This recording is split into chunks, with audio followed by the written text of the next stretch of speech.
Bismillahirrahmanirrahim. Assalamualaikum warahmatullahi wabarakatuh. Perkenalkan, nama saya Muhammad Ihsan Nurhadis dari kelas Malam C, jurusan Teknik Industri, STT Wastu Kencana Purwakarta.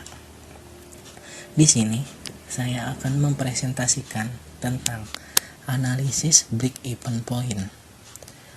Tugas ini merupakan salah satu tugas dari mata kuliah analisa biaya dengan dosen pengampu Ibu Farliana Sutartiah MT. Dalam tugas ini saya mengutip dari sebuah skripsi yang berjudul Analisis Break-even Point sebagai Perencanaan Laba pada Home Industry Kain Kasur Palembang di Desa Kadu, Kabupaten Tangerang, dan penulisnya adalah Sipa Fadilah dari Universitas Islam Negeri Syarif Hidayatullah Jakarta. Oke, lanjut ke materi. Yang pertama, definisi break-even point. Menurut ahli Arif Purwanti dan Darsono Prawira Negoro, break-even point adalah perusahaan tidak akan memperoleh laba dan tidak akan menderita kerugian, atau perusahaan tidak mengalami keuntungan ataupun kerugian. Jadi total pendapatan dan total biaya sama dengan 0. Jadi tidak ada kerugian maupun tidak ada keuntungan. Nah, ini merupakan kerangka berpikir yang akan dijelaskan nantinya pada presentasi kali ini. Yang pertama, perencanaan laba. Selanjutnya, break-even point. Dan nantinya break-even point itu dibagi menjadi 4 metode untuk mencari nilai break-even point tersebut. Yang pertama, metode persamaan. Yang kedua, metode margin kontribusi. Yang ketiga, metode sederhana. Dan yang keempat, metode grafik. Namun, pada kali ini kita hanya terfokuskan pada metode margin kontribusi. Mengapa? Margin kontribusi memiliki kelebihan, yaitu dapat menunjukkan secara jelas bagaimana biaya itu berubah bersama dengan perubahan tingkat penjualan tersebut. Karena pendekatan ini sesuai dengan pada perusahaan yang diteliti oleh peneliti tersebut, yang mempunyai produk lebih dari satu jenis dan menghendaki perhitungan break-even point secara keseluruhan. Nah, nanti kita akan membahas yang pertama, menghitung margin kontribusi per unit. Yang kedua, menghitung margin kontribusi total. Yang ketiga, menghitung rasio margin kontribusi. Yang keempat, menghitung titik impas unit. Yang kelima, menghitung titik impas penjualan total. Nah, lalu timbul pertanyaan, apa sih itu metode margin kontribusi?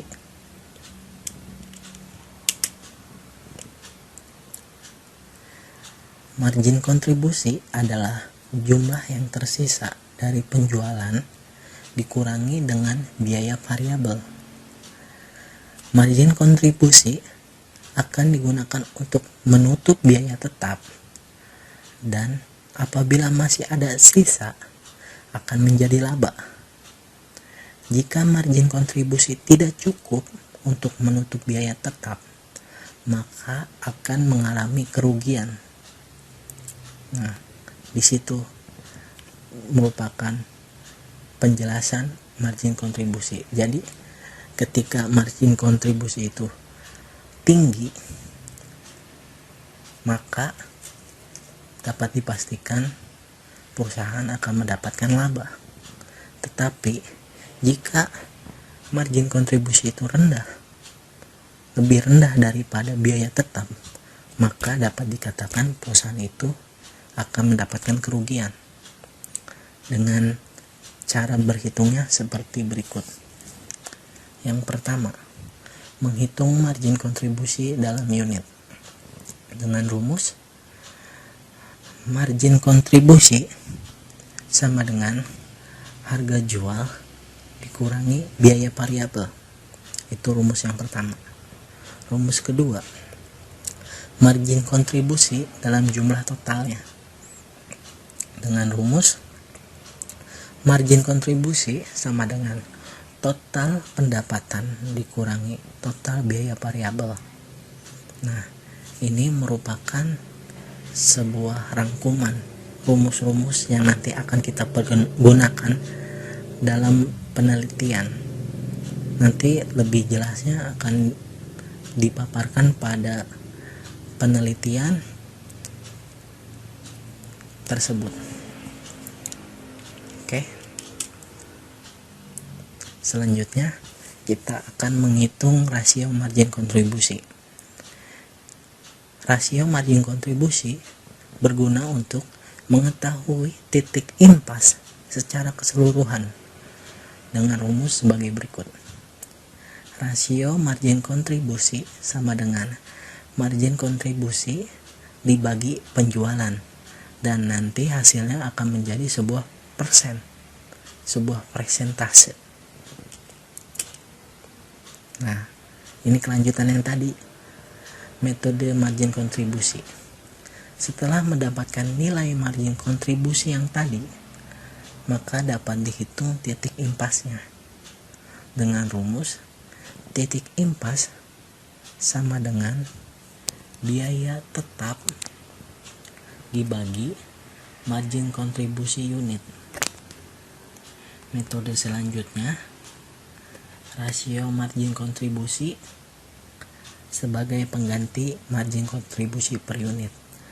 Hasilnya, titik impas ditentukan nilai penjualan. Dengan rumus, titik impas sama dengan biaya tetap dibagi rasio margin kontribusi. Selanjutnya, margin kontribusi sebagai persentase penjualan disebut rasio margin atau rasio MK, rasio margin kontribusi. Rasio margin kontribusi sama dengan margin kontribusi dibagi penjualan, dan nanti hasilnya akan menjadi persen.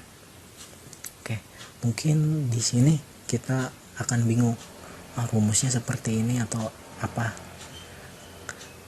Mungkin kalau kita melihat rumus pasti akan begitu sulit menghitungnya, tapi ketika nanti kita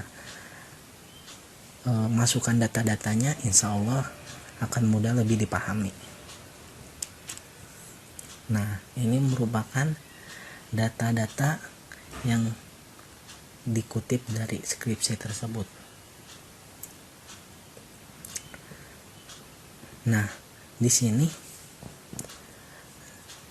karena penelitiannya itu cukup banyak ya, cukup panjang, jadi peneliti itu meneliti 3 tahun terakhir penjualan dari produk tersebut. Nah, karena di sini saya hanya mengutip dan terfokuskan kepada cara perhitungan break even point, maka saya akan lebih memfokuskan pada tahun 2015 dengan ukuran kain 80 cm.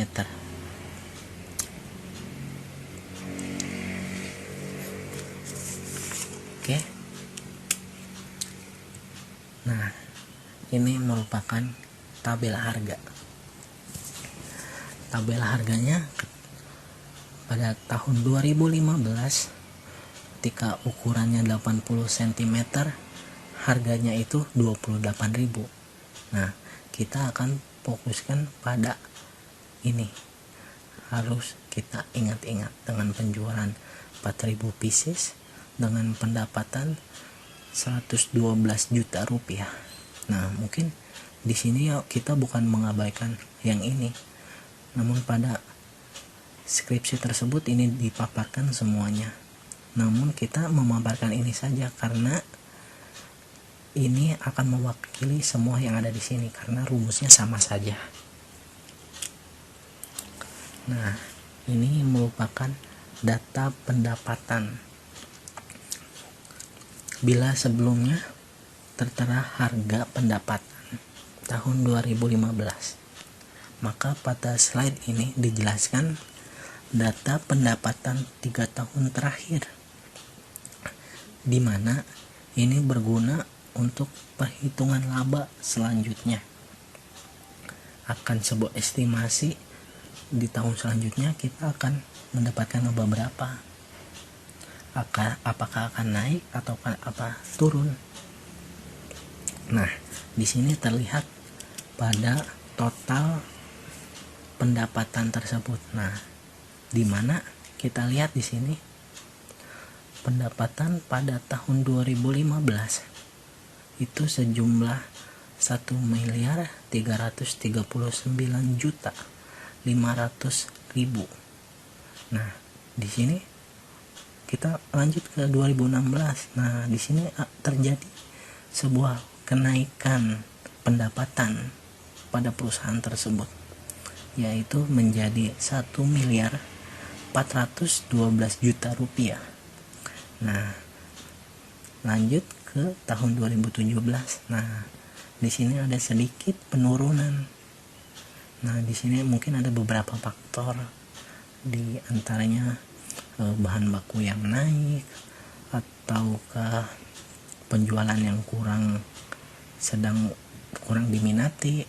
Nah, di sini terjadi sedikit pengurangan pendapatan yang hanya menjadi 1.409 juta rupiah. Oke, kita lanjut ke biaya tetap ya.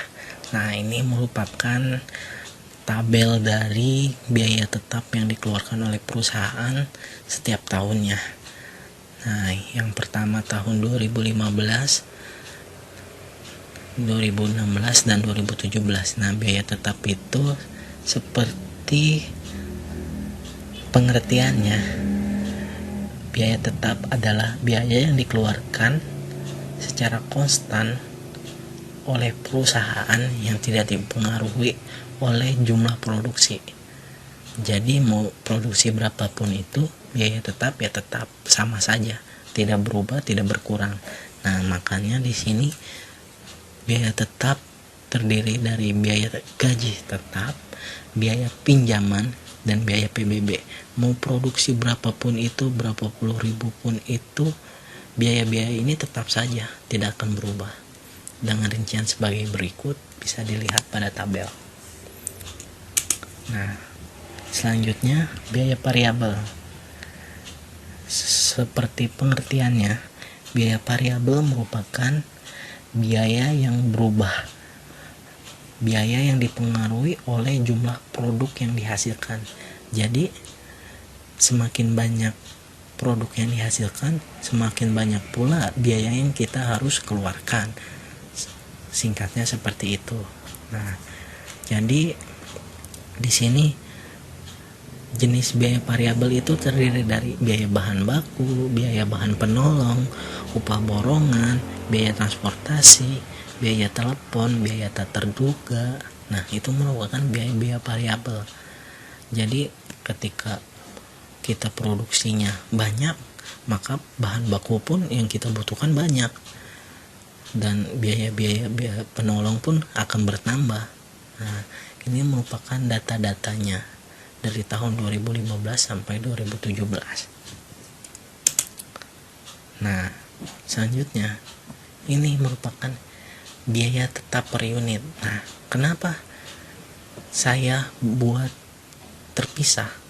Nah, karena nanti pada perhitungan itu ada namanya per unit. Nah, per unit itu membutuhkan datanya tersendiri, tidak seperti yang tadi merupakan biaya biaya tetap dan biaya variabel selama 1 tahun dengan semua jenis dari 80 hingga yang terbesar 180. Nah, namun di sini biaya tetap khusus pada ukuran 80 cm dengan rincian seperti berikut. Gaji tetap pada tahun 2015-nya hanya 10 juta, pinjamannya 8.500.000, PBB-nya sebesar Rp15.310 dengan total Rp18.515.310. Nah, nanti ini 18 juta ini yang akan kita masukkan ke dalam rumus. Selanjutnya biaya variabel per unit. Nah, sambung yang tadi biaya tetap per unitnya ya di ukuran 80 cm dengan biaya bahan baku sebesar 48.350.000, bahan penolong 28.175.000, upah borongan sebesar 10.200.000, biaya transportasi 1.250.000, biaya telepon 831.000, biaya tak terduga 1.550.000 dengan total 90.356.000. Nah, ini totalnya juga yang akan kita masukkan ke dalam rumus nanti. Kayak kita ingat-ingat ya, yang tadi biaya tetap totalnya yang per unit dan biaya variabel per unitnya totalnya. Nah, nanti kita akan masukkan ke dalam rumus variabel ya. Oke, nah di sini menghitung margin kontribusi. Rumus margin kontribusi dalam rupiah. Nah, nanti ini hasilnya merupakan satuannya rupiah. Rumusnya MK atau margin kontribusi dalam rupiah sama dengan harga jual dikurangi biaya variabel per unit. Nah, kita masukkan di sini margin kontribusi rupiahnya 28.000. Nah, apa sih 28.000? Nah, 28.000 merupakan harga jual dari ukuran 80 cm. Nah, 4.000 merupakan penjualan selama 1 tahun dari ukuran 80 cm. Nah, 90.356.000 merupakan biaya per unit variabel yang tadi yang ukuran 80 cm dengan totalnya. Jadi margin kontribusi rupiahnya adalah sebesar 21.644.000. Nah, menghitung margin kontribusi per unit. Nah, ini nanti hasilnya dalam satuannya unit atau pieces ya. Dengan rumus margin kontribusi dalam rupiah dibagi unit produksi yang dijual.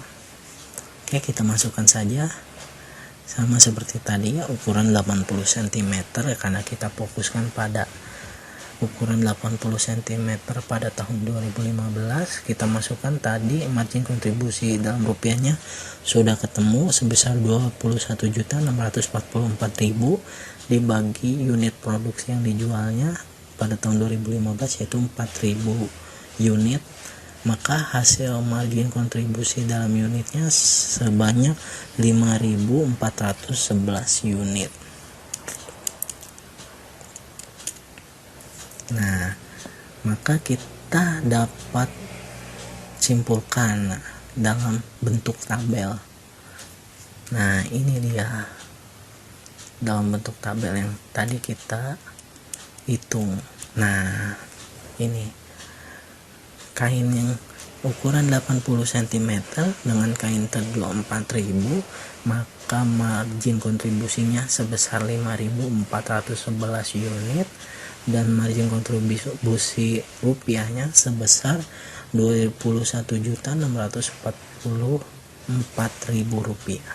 Nah, ini jadi kita setelah menghitung, kita bikin tabel, jadi semuanya rapi dan mudah untuk kita pahami, bahkan orang lain yang melihatnya pun akan cepat memahaminya. Nah, ini sama rumusnya seperti yang di atas ini, sama semuanya, dan hasilnya sebagai berikut ya. Kita, karena saya skip karena perhitungannya sama saja, cuma nilainya aja yang berbeda, seperti kain yang terjualnya berbeda, maka hasilnya pun akan berbeda. Oke ya, kita lanjut. Selanjutnya margin kontribusi total. Nah, di sini terdapat rumus margin kontribusi rupiah total sama dengan total pendapatan dikurangi total biaya variabel. Nah, langsung kita masukkan saja.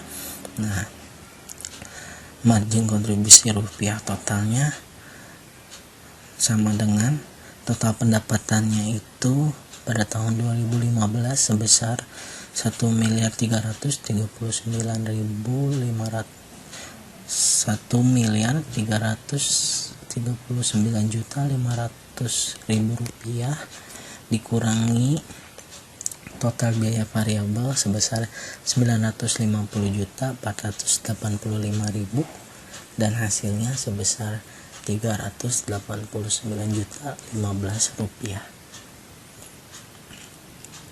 Selanjutnya ada margin kontribusi total unitnya dengan rumus margin kontribusi total dibagi total unit produk yang dijual. Nah, langsung kita masukkan saja. Nah, margin kontribusi unit totalnya sama dengan 389.015 rupiah yang tadi telah kita dapatkan ya dari sini, dari margin kontribusi rupiah totalnya, masukkan ke sini, lalu dibagi total unit produk yang dijual. Nah, total yang produk yang dijual pada tahun 2015 yang tadi tertera pada tabel itu sebanyak 34.000 unit. Nah, langsung kita bagi saja, hasilnya menjadi 11.441 unit. Nah, kita lihat pada tabel, di sini. Nah, ini dia yang telah tadi kita hitung, margin kontribusi unitnya sebesar 11.441 rupiah. Maksud saya 11.441 unit, maaf ya. Nah, yang rupiahnya itu 389.015.000 rupiah. Nah, ini pada tahun 2015 sini set. Nah, ini hasil tahun 2016, ini hasil tahun 2017. Semua alurnya sama cara penghitungannya. Nah, ini tabel rasio margin kontribusi. Nah, sama seperti tadi ya, ini merupakan rangkuman ya yang telah tadi kita hitung. Seperti di sini, penjualan kain ukuran 80 cm sebesar 112 juta rupiah. Margin kontribusinya yang tadi telah kita temukan dari rumus ya, sebesar 21.644.000 rupiah. Nah, biaya tetap yang terpisah tadi ya sebesar 18.515.310 rupiah. Nah, di sini yang membedakannya laba bersih. Nah, laba bersih dari mana sih? Nah, laba bersih itu dimana margin kontribusi dikurangi oleh biaya tetap. Nah, kita akan menghasilkan laba bersih. Nah, ini merupakan keuntungan yang dihasilkan oleh kain berukuran 80 cm. Nah, ini berarti pada tahun 2015 laba bersih dari pembuatan kain 80 cm itu sebesar 3.128.690 rupiah. Nah, ini secara keseluruhan tahun 2015 totalnya sebesar 33.015.000 rupiah. Nah, penting ya, ini harus diingat karena ini merupakan laba bersih atau keuntungan bersih yang didapatkan oleh perusahaan pada tahun 2015, karena nantinya ini menjadi patokan keuntungan pada tahun-tahun selanjutnya. Patokan minimal keuntungan yang harus didapatkan pada tahun 2016, pada tahun 2017 dan selanjutnya, yang setidaknya ya harus melebihi ini, harus melebihi 33 juta ini, karena ini merupakan laba pertama yang didapatkan pada tahun 2015. Oke, kita lanjut saja. Nah, selanjutnya kita menghitung rasio margin kontribusi atau RCM. Rasio margin kontribusi sama dengan margin kontribusi yang tadi dibagi dengan penjualan dikali dengan 100%. Langsung kita masukkan saja data-datanya. Nah, ini RCM-nya. RCM total sama dengan 389.015.000 rupiah yang tadi ya. Nah, yang ini nanti saya tampilkan, ini dibagi 112 juta. Nah, itu merupakan penjualan dikali 100%. Nah, hasilnya menjadi 28%. Itu yang totalnya ya. Total selama 1 tahun. Nah, berbeda lagi dengan per unitnya. Nah, ini dia. Rasio masing-masing per unitnya sama rumusnya. RCM unit 21.644.000 itu merupakan margin kontribusinya yang tadi dibagi penjualannya 112 juta rupiah dikali 100% dan hasilnya 19%. Oke, kita lanjut.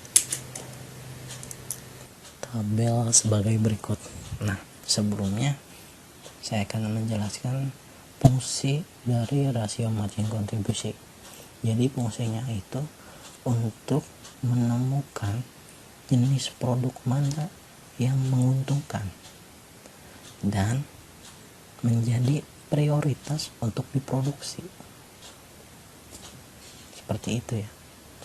Nah, di mana nilai rasio margin kontribusi yang besar akan menghasilkan keuntungan yang besar, sedangkan RCM yang nilainya kecil rentan akan menimbulkan kerugian. Nah, seperti pada tabel ini. Nah, di sini merupakan RCM terbesar pada setiap tahunnya. Ya. Nah, di sini. Jadi pada tahun 2015 itu perusahaan harus mengutamakan produksi ukuran 180 cm. Kenapa? Karena nilai RCM-nya itu besar, paling besar di antara produk-produk yang lain. dan akhirnya akan menghasilkan labanya pun akan tinggi. Seperti itu. Jangan sampai terbalik, kita mengutamakan produk yang RCM-nya rendah. Nah, nantinya bukannya produk akan terjual, malah akan menimbulkan kerugian. Di situ fungsi dari RCM. Ini dia ya, RCM nilainya.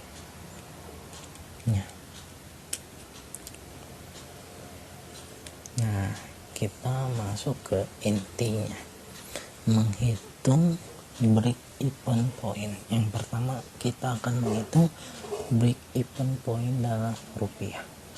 Nah, seperti penjelasan yang tadi di atas ya, break even point merupakan keadaan perusahaan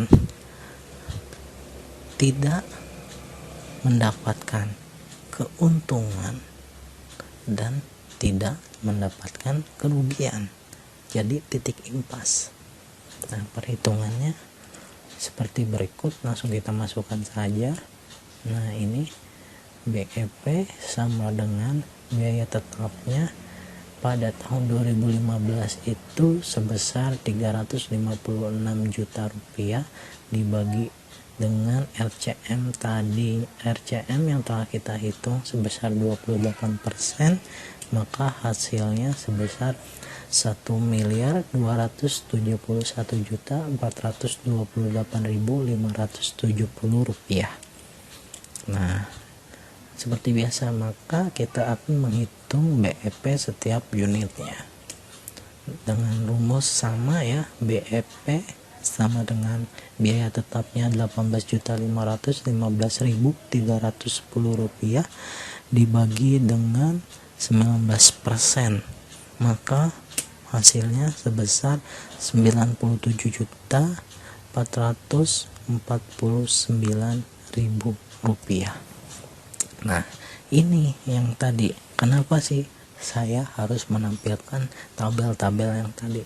Nah, ini fungsinya seperti tadi ya. Ini biaya tetap per tahunnya, ini biaya tetap per unitnya. Kalau misalnya saya tidak tampilkan pada awal slide tadi, maka akan bertanya-tanya, dari mana sih nilai ini, dari mana sih nilai ini. Makanya saya tampilkan di slide awal, data awal. Oke. Nah, ini BEP unitnya. Nah, jadi kita berapa sih BEP unit akan menghasilkan break even point per unitnya? Harus memproduksi berapa unit sih untuk ke titik BEP itu?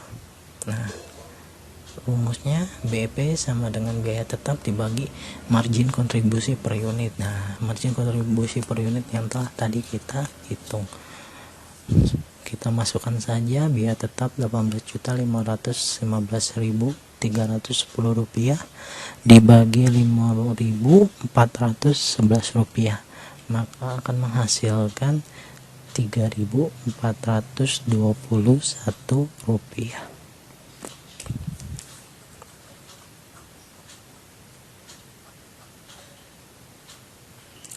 Nah, ini merupakan BEP totalnya dengan rumus biaya tetap total dibagi dengan margin kontribusi rata-rata.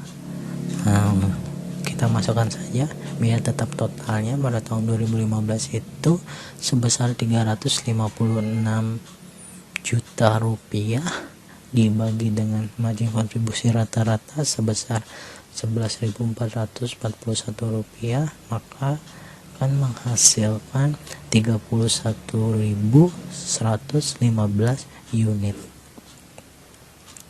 Nah, ini dia, kita tuliskan pada tabel berikut. Nah, di sini hasil yang tadi kita hitung, BEP per unitnya 3.421, lalu BEP rupiahnya 97.449.000 rupiah. Di sini merupakan nilai BEP.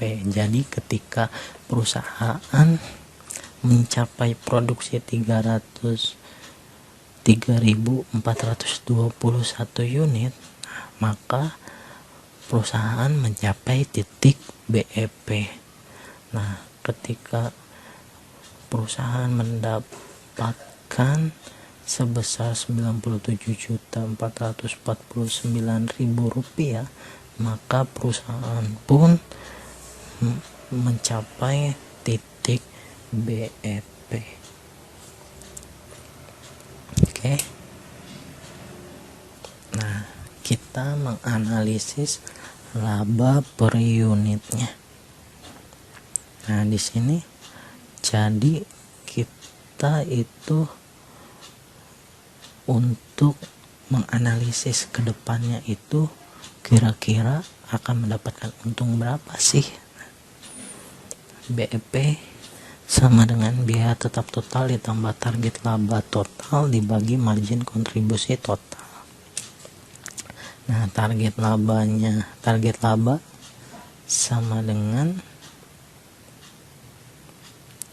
target laba total 380.927.900 rupiah ditambah target laba totalnya 33.015.000 rupiah dibagi margin kontribusi totalnya sebesar 11.513 unit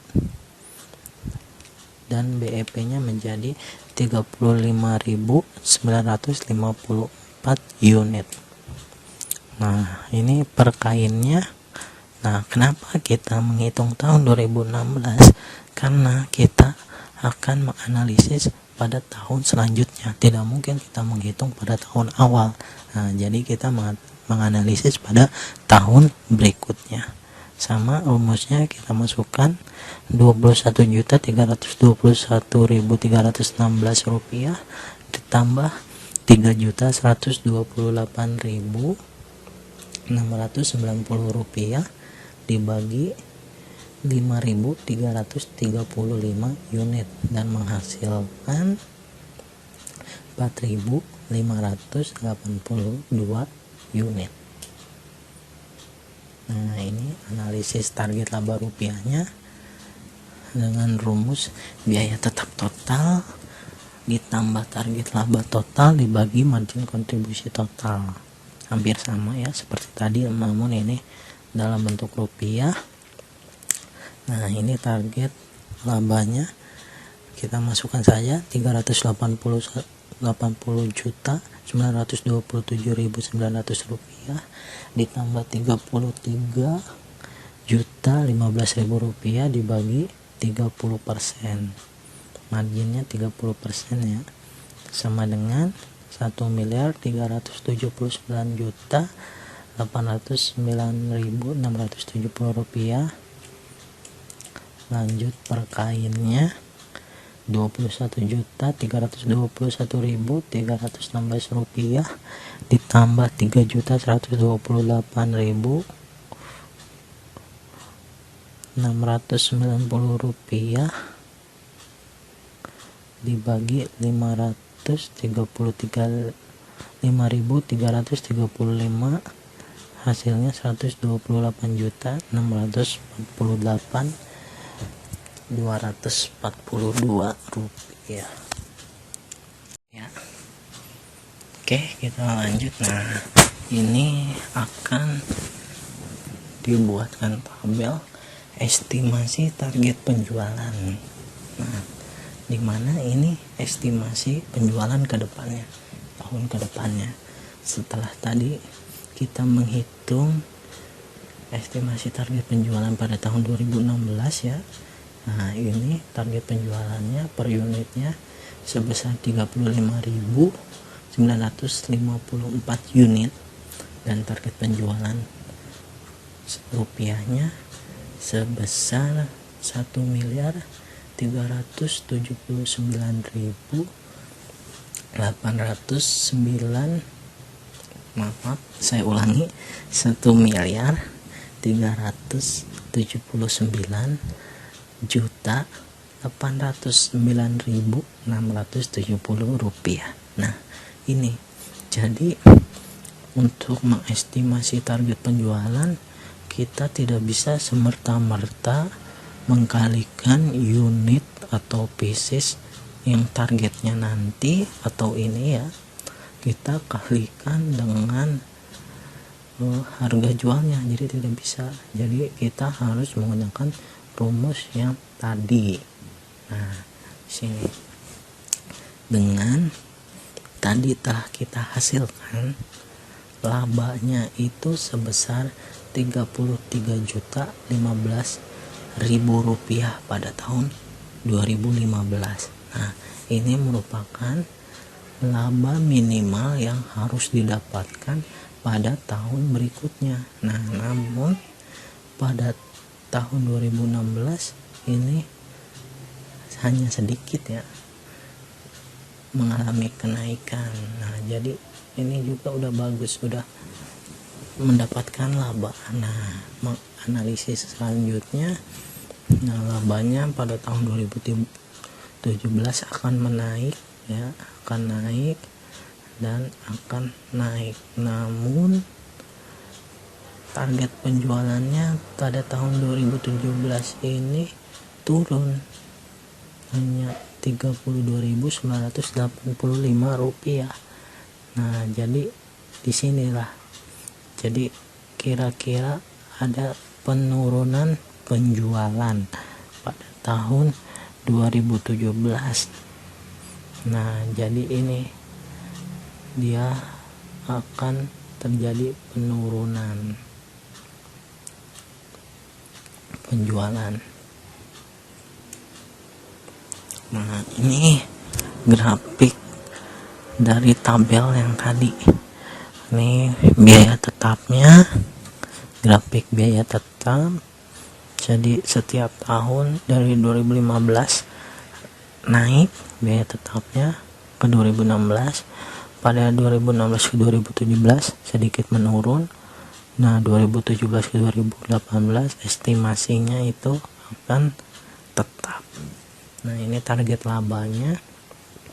Nah yang tadi ya dari 30 jutaan, 35 jutaan.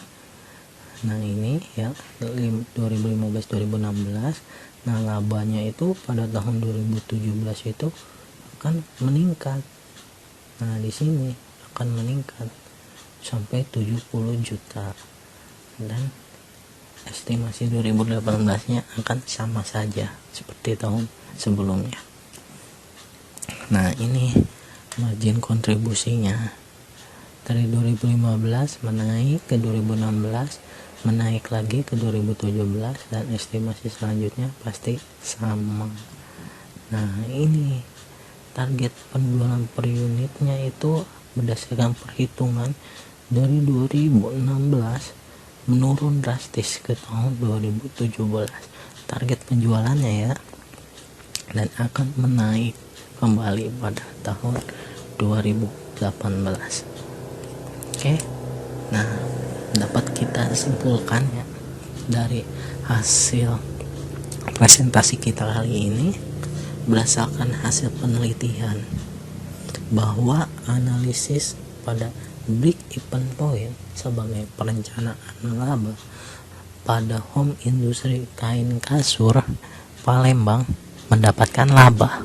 Nah itu yang harus dititik beratkan, jadi mendapatkan laba karena nilai penjualan itu di atas nilai break even point. Walaupun tidak semua jenis kasur mendapatkan laba yang cukup besar, perlu adanya prioritas dalam pembuatan produk karena modal yang dikeluarkan tiap produk berbeda-beda dan labanya pun akan berbeda. Jadi seperti itu kurang lebihnya dari presentasi saya ya. Mohon maaf bila banyak kekurangan, mungkin bila masih kurang paham, saya pun baru belajar ya. Mudah-mudahan selanjutnya bisa dijelaskan langsung biar lebih jelas oleh dosen, dan mungkin nanti saya akan lampirkan PDF-nya ya, PDF dari skripsi tersebut agar memperjelas dari presentasi ini. Mungkin cukup sekian dari saya. Wabillahi taufiq wal hidayah. Wassalamualaikum warahmatullahi wabarakatuh.